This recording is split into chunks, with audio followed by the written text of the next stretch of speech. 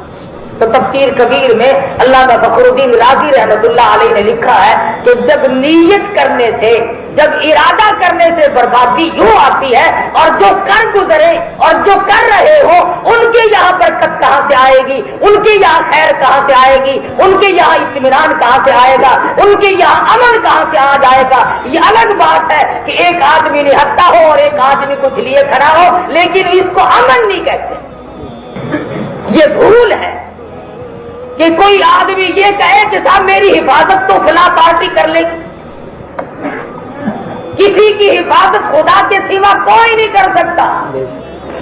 اور ان لوگوں کے بارے میں یہ خیال کرنا کہ صاحب یہ تو مار کھا کھو کر کے یوں ہی بیٹھ بٹھائے جائیں گے، یہ تو غلط بات ہے۔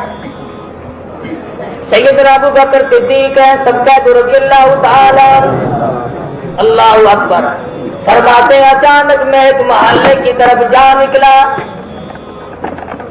اور میں نے جا کے کیا دیکھا، ایک غریب نوجوان کو کئی آدمیوں نے زمین پہ لٹایا ہوا ہے، زمین پہ لٹایا ہوا ہے اور اس کی کمر پہ چڑھ کر اسے لتاڑ رہے ہیں۔ میں قریب پہنچا، میں نے پہچان لیا ایک کافر کا غلام، غریب دیوانہ، نبی کا پروانہ ابو بکیہ صحابی ہے۔ ابو بکر صدیق رضی اللہ تعالیٰ عنہ فرماتے ہیں جب میں قریب پہنچا ابو بکیہ کے منہ پہ میری نظر پڑی، اس قدر دبا پڑا ہوا تھا کہ ایک بالش زبان باہر لٹکی ہوئی تھی۔ حضور کیا ہے؟ کیوں کلمہ پڑھتے ہو کالی کملی والے کا؟ کیوں کلمے کا اقرار کرتے ہو؟ کیوں اسلام کو تسلیم کرتے ہو؟ کیوں خدا کی توحید کو بجا لاتے ہو؟ تاکہ صحابہ کرام نے کسی کے نہیں مارے، چوری کبھی نہیں کی، بلکہ صرف ان کے یہاں جرم یہی تھا کہ وہ کلمہ کیوں پڑھتے ہیں، نبی کی غلامی کا اعلان کیوں کرتے ہیں۔ اور وہی بات آج ہمارے سامنے آئی ہوئی ہے، ایک طرف اشتراکیت کو لایا جاتا ہے، ایک طرف لینن اور کار مارکس اور موزے تم جیسے کافروں کے قانون کو لایا جاتا ہے، اور ایک طرف محمد عربی صلی اللہ علیہ وسلم کے اسلام اور قرآن کو نافذ کرنے کی کوشش ہو رہی ہے۔ ہم خدا کو خدا مانتے ہیں اور یہ روس اور چائنا کے سوشلزم کے بڑے بڑے گدوں کو خدا مانتے ہیں۔ ہم خدا کی مخلوق میں سے کسی کا بنایا ہوا قانون بھی خدا کا قانون کے مقابلے میں ہرگز اسے درجے دینے کے لیے تیار ہے۔ اور جو تجربہ یہ اب کر رہے ہیں مسلمانوں کے 1400 سال میں ہزاروں لاکھوں مرتبہ تجربے ہو چکے ہیں، لاکھوں مرتبہ۔ علامہ شاہ عبد العزیز محدث دہلوی رحمۃ اللہ علیہ کے انگریزوں نے مشینوں کے ذریعے انگوٹھے کھینچ دیے، چھپکلی کا اوون بنا کر پلا دیا، شاہ صاحب کو توڑ لگ گیا۔ ہم رہے یا نہ رہے نظام مصطفیٰ کو کوئی فنا نہیں کر سکتا۔ جتنے بھی نظام مصطفیٰ کو فنا کرنے کے لیے لوگوں کو مارتے ہیں، تکلیف دیتے ہیں، پریشان کرتے ہیں، خدا کی قسم یہ سب کرنے والے ہیں، سب کی موت آگے رہے، لیکن ہم مریں گے کلمہ پڑھتے ہوئے، اور یہ انہی لوگوں کا نام لیتے ہوئے مریں گے آخری وقت میں بھی جن کی وجہ سے یہ لوگوں کو مار دیں۔ خدا جب حساب و کتاب مانگے گا، اللہ پوچھے گا جب دنیا سے چلے تو کیا کر رہے تھے؟ کوئی ایک کہے گا میں کلمہ پڑھ رہا تھا، دوسرا کہے گا میں کلمہ پڑھنے والے کے اوپر لاٹھیاں برسا رہا۔ صدیق اکبر رضی اللہ تعالیٰ عنہ فرماتے ہیں میں نے دیکھا کہ اچانک اس قدر ایک مسلمان کو مار پڑ رہی ہے، میں نے ان ظالموں سے کہا نہ مارو۔ ظالم کی یہ بڑی عادت ہے، اسے جتنا کوئی یوں کہے نا کہ نہ مار وہ اور وہ کرتا ہے، مستی میں آ جاتا ہے۔ اب جتنے بھی علماء صلحاء بزرگان دین اللہ والے سمجھدار حاجی نمازی غازی سب یہ بتلا رہے ہیں کہ پرامن تحریک ہے، پرامن مطالبات ہیں، لیکن جان بوجھ کر جتنا منع کرتے ہیں اتنا ہی اس میں ربڑ بازی بھی جاتے ہیں۔ میں یہ سمجھنے سے قاصر ہوں کہ اسلام آنے میں اور نظام مصطفیٰ کے نافذ ہونے میں انہیں کیا تکلیف ہے؟ اگر قرآن کے دشمن ہو تو اعلان کرو سیدھا سیدھا کہ ہمیں قرآن پجارے نہیں آتا، اسلام نہیں آتا، نبی کی نبوت ہمیں راس نہیں آتی، خدا کی توحید ہمیں راس نہیں آتی، کھلے اعلان کرو، پھر یہ منافقت کیسی ہے؟ سیدنا ابو بکر صدیق رضی اللہ تعالی عنہ فرماتے میں نے منع کیا نہ مارو، غریب آدمی ہے، مسکین ہے، نہ مارو۔ انہوں نے کہا غریب کو مارنے میں تو مزہ آتا ہے، تکڑا کم مار کھاتا ہے، تکڑا کم مار کھاتا ہے، مار تو کھائے گا ہمیشہ غریب، مار کھائے گا کمزور، مار کھائے گا مسکین، لیکن اس وقت تک جب تک کہ اس کا خالق و مالک اس کا ساتھ نہ دے، اور جب وہ ساتھ دے گا تو پھر اس کا مقابل دشمن جو ہے وہ مرا مرایا۔ سیدنا ابو بکر صدیق رضی اللہ تعالیٰ عنہ فرماتے میں نے تو منع کیا کہ نہ مارو، غریب ہے، وہ اور مستی میں آ گئے۔ ابو بکیہ کی کمر پہ پشت پہ چھلانگیں لگانی شروع کر دی۔ فرماتے ہیں میں بالکل قریب کھڑا تھا، نزدیک تھا، اچانک میرے کانوں میں ابو بکیہ کی پسلیاں کڑا کڑا کر کے ٹوٹنے کی آواز آنے لگی۔ صحابی کی پسلیاں توڑ دی۔ جرم کیا ہے؟ کلمہ کیوں پڑھتا ہے؟ امام الانبیاء کی غلامی کیوں اختیار کی ہے؟ کالی کملی والے کا غلام کیوں بنا؟ قرآن پر ایمان کیوں لایا؟ اللہ کی توحید پہ ایمان کیوں لایا؟ انہوں نے بھی یہ اتہامی الزام نہیں دیا کہ ہماری چوری کی ہے، ہمارا کوئی نقصان کیا ہے۔ ابو بکر نے پوچھا لوگوں کیوں مارتے ہو؟ کہنے لگے جب تک یہ کلمے کا انکار نہ کرے اسی طرح سے مار کھانی پڑے گی۔ ابو بکر صدیق رضی اللہ تعالیٰ عنہ فرماتے ہیں میں دیکھ نہ سکا، میں سہ نہ سکا، میں نے اسی وقت انہیں کہا نیچے اتر جاؤ، ظالمو تمہارا غلام ہے، سودا کر لو میں خرید لوں گا۔ کہنے لگے ہاں یہ بات ممکن ہے کہ ہو جائے، لیکن یوں ہی چھوڑ دینا، دو راستوں کے سوا تیسرا کوئی نہیں، یا تو یہ جان سے مر جائے یا کلمے کا انکار کرے۔ ابو بکر صدیق رضی اللہ تعالیٰ عنہ فرماتے ہیں کہ میں نے ان سے سودا کرنا شروع کیا تو بڑی مشکل سے سودے پہ آمادہ ہوئے اور کہنے لگے ہم ابو بکیہ کے بدلے میں 200 دینار لیں گے، 200 دینار کے بدلے میں ہم اسے بیچ سکتے ہیں۔ ابو بکر صدیق رضی اللہ تعالیٰ عنہ فرماتے ہیں اس وقت ہمارے لیے اتنی بڑی دولت تھی 200 دینار کہ ہاتھ نہیں آیا کرتے تھے، بڑی مشکل سے میں نے کہا چلو ابو بکیہ کو میں 200 دینار میں خرید لیتا ہوں۔ کیوں؟ اس لیے قیامت میں اگر اللہ پاک نے مجھ سے یہ پوچھ لیا ابو بکر میرے ایک مسلمان بندے کی تیرے سامنے پٹائی ہوئی اور تم اسے کھڑے دیکھتے رہے تو میں اس کا کیا جواب دوں گا؟ میرے پاس اس وقت کیا جواب ہوگا؟